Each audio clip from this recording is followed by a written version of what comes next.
The modern U.S. prison industrial complex has nearly 2.5 million people behind bars.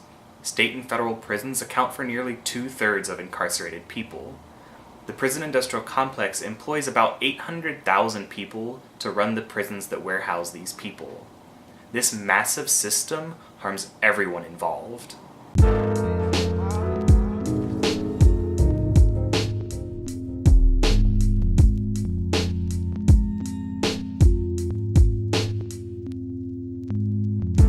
Although the US population is only about 13% black, about half of the federal and state prisoners are African American. The meteoric rise in incarceration rates over the past 40 years is almost entirely due to the spike in incarcerating black people. This has caused serious harm to many black communities across the nation. It doesn't take much to see how different people are harmed in different ways by this same broken system. LGBT people in prison often face worse treatment in prison than others, from both fellow prisoners and from guards. Incarceration can be especially difficult for trans people. If the government doesn't recognize a trans woman as a woman, she can be sent to a men's prison.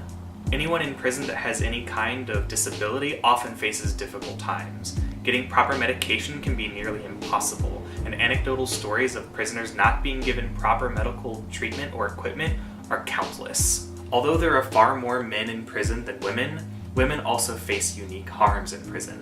For example, a strip search of a woman in prison often includes a search of the woman's vagina. If a woman is pregnant in prison, it can be almost impossible to receive proper prenatal care.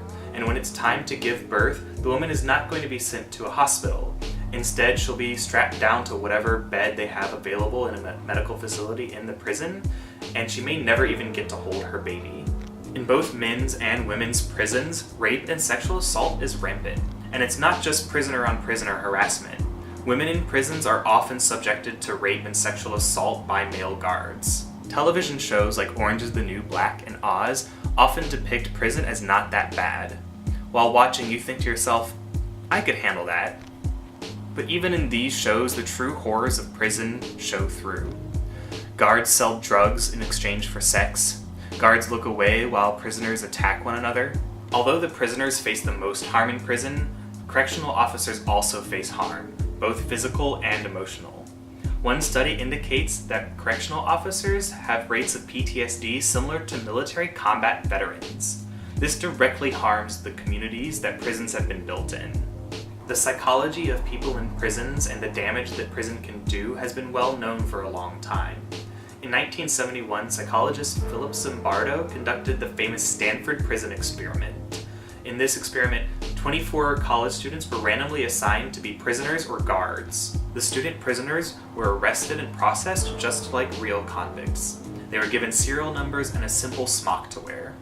The guards, on the other hand, were given very little training and allowed to do whatever they wanted within certain limits to maintain order within their prison. On just the second day of the experiment, the conditions were already bad enough that the prisoners rebelled against the guards. They barricaded themselves in the cells, and the guards used fire extinguishers to push them back. The guards then stripped the prisoners naked, removed their beds, and put the ringleaders in solitary confinement. One student ended up breaking down and had to be released. The guards worked to pit the prisoners against one another, granting some special privileges randomly. Over the next couple of days, everybody slipped into their new roles. The prisoners began to lose their identities and felt hopeless, while the guards exercised their near supreme power to maintain their order. Dr. Zimbardo said that by the end of the experiment, the prisoners were completely disintegrated, both as a group and as individuals. There was no longer any group unity, just a bunch of individuals hanging on, much like prisoners of war or hospitalized mental patients. The guards had won total control, and they commanded the blind obedience of the prisoners. After 5 days, Dr. Zimbardo knew that he had to end the experiment early. Prisoners were withdrawn, and some of the guards were acting sadistically. What was supposed to be a 2-week study ended on just the 6th day. In interviews afterwards, all of the prisoners were happy to be out of their fake prison. The guards, on the other hand, even the easygoing ones, were upset that the experiment had ended early. This is what millions of people face in prison every single day. As the prison population has exploded across the country, the number of prisons has also dramatically risen. Incarcerating people for very long periods of time is expensive, so private for-profit prisons have also dramatically increased in numbers.